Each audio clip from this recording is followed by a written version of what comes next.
Welcome to Phonics. Exercise 6, O practice. I will say a list of words and you will guess if they are the long O sound that sounds like O or the short O sound that sounds like ah. Ready?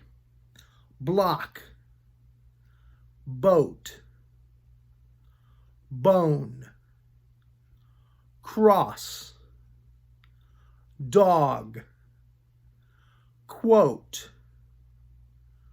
gross, hop,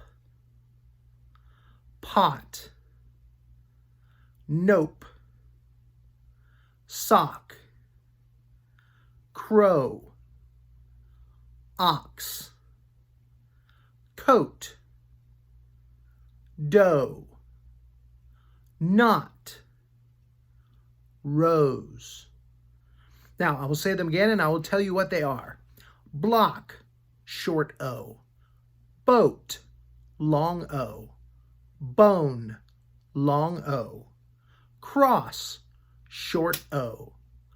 Dog, short O. Quote, long O.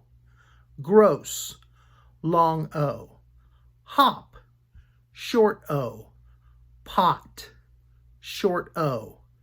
Nope, long O. Sock, short O. Crow, long O. Ox, short O. Coat, long O. Dough, long O. Knot, short O. Rose, long O.